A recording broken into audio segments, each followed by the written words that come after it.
Hello' everyone, মই makeup artist প্ৰীতি কটকী আৰু ইমান ৰাতিখন আমি ক'লৈ গ'লোঁ কি কৰিলোঁ দেখাওঁ আহকচোন। আৰু এয়া হৈছে ৰাতি 10:30 বজাৰ দৃশ্য। আৰু 10:30 বজাত আমি আছিলোঁ ৰাঙাপাৰাৰ প্লেটফৰ্মত। আমি যাবলৈ ওলাইছোঁ গুৱাহাটীলৈ বুলি। গুৱাহাটীত এখন ধুনীয়া চেমিনাৰ আছে আৰু ট্ৰেইন আহি পাইছে 11:15। এনেকৈ 11:15 আমি ৰাতি ট্ৰেইনত উঠিলোঁ আৰু উঠি পেলাই অলপো 1 ছেকেণ্ডৰ কাৰণেও মোৰ টোপনি নাহিল। আৰু লগতে ষ্টুডেণ্টখিনিও এনেকৈ নুশুলেই বাৰু, আৰু তেওঁলোকো লগতে গৈছিলে। মোৰ 10গৰাকীক মই লৈ গৈছিলোঁ লগতে। আৰু এয়া পল্টন বজাৰ ৰাতিপুৱা 4টা বজাৰ, এয়া 4টা বজাত আমি গৈ পালোঁ। 4টা বজাৰ পৰা আমি 2 ঘণ্টা আমি ৰুম বিচাৰিলোঁ, কিন্তু ৰুম এটাও নাপালোঁ, কাৰণ সেইদিনাখন আছিলে ক্ৰিকেট খেল। সেই গতিকে জালুকবাৰী মোৰ এজনী ষ্টুডেণ্ট আছিলে, তেওঁৱে মোক মাতিলে আৰু শিখা বুলি কয়। আৰু শিখা বহুত বহুত থেংক ইউ, কাৰণ ইমান ধুনীয়াকৈ আমাক মাতি তুমি তাতে ফ্ৰেছ হ'ব দিয়াৰ বাবে। কাৰণ গুৱাহাটী হেন জেগাত সিমানকণ হেল্প বহুত ডাঙৰ কথা।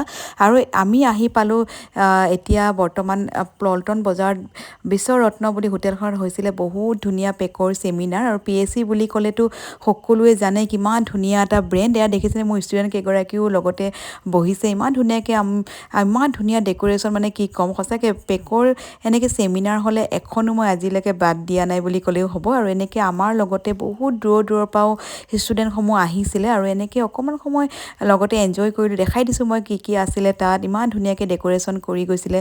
লগতে আহি গ'ল এংকৰজনকতো সকলোৱে চিনি পায়, ছালমান খান বুলি, ছেকেণ্ড ছালমান খান বুলি ক'লেও বেয়া নহ'ব। আৰু এয়া দেখিছেনে এণ্ট্ৰি হৈ গ'ল আমাৰ international makeup artist Atul sir. আৰু ইমান ধুনীয়া মেকআপ আৰ্টিষ্ট, সঁচাই বহুত বেছি। তেওঁ ক্লাছ মই আগতে লৈছিলোঁ যদিও আকৌ গ'লোঁ গুৱাহাটীলৈ। আগতে মই তেজপুৰতে তেওঁ ক্লাছ কৰিছিলোঁ, কিন্তু সঁচাই বহুত বেছি ধুনীয়া মেকআপ আৰ্টিষ্ট হয় তেওঁ। আৰু তেওঁ নলেজবোৰ ইমান ধুনীয়াকৈ দিয়ে নহয়। এনেকৈ ফাৰ্ষ্ট লুকটো এনেকৈ দেখুৱালে, তাৰ মাজে মাজে কুৱেশ্যন ৰাউণ্ড হ'ল, এনেকৈ ডান্সটোতো হয়েই। সঁচাই বহুত বেছি ভাল লাগে সেই গতিকে। আৰু দেখিছেনে ডান্স ইমান ধুনীয়াকৈ এনজয় কৰিলোঁ, সকলোৱে এনজয় কৰে ইয়াতে। আৰু প্ৰথম লুকটো আপোনালোকে চাব পাৰিব, ইমান ধুনীয়া যে কৰিছিলে। আৰু নজনা কথা বহুত বেছি শিকিবলৈ পালোঁ, কাৰণ শিক্ষাৰটো কোনো শেষ নাই। সেই গতিকে য'ত যেনেকৈ পাৰোঁ সঁচাই যাওঁ মই, আৰু মোৰ লগতে আন 10গৰাকী ষ্টুডেণ্টকো মই লৈ যাওঁ, কাৰণ তেওঁলোকো শিকিব পাৰিব, তেওঁলোকো লগত আগবঢ়াই নিয়াটো মোৰ কৰ্তব্য। সেই গতিকে এই দেখিছেনে লগৰকেইজনী লগ পালোঁ, এতিয়া গ'লোঁ খাবলৈ।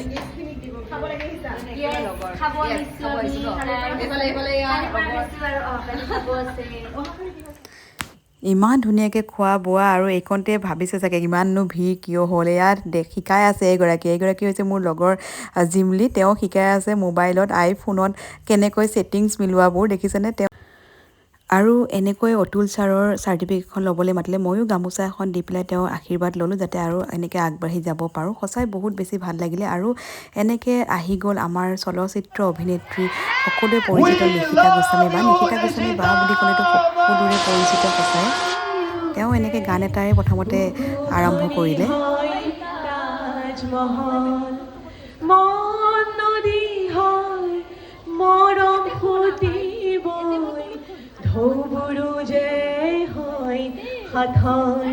সন্মুখত যেতিয়া তোমালোকক দেখোঁ, যাযাবৰ অভিমান মুঠিতে ৰাখোঁ। সন্মুখত যেতিয়া তোমাক দেখোঁ, যাযাবৰ অভিমান মুঠিতে ৰাখোঁ। মন যায়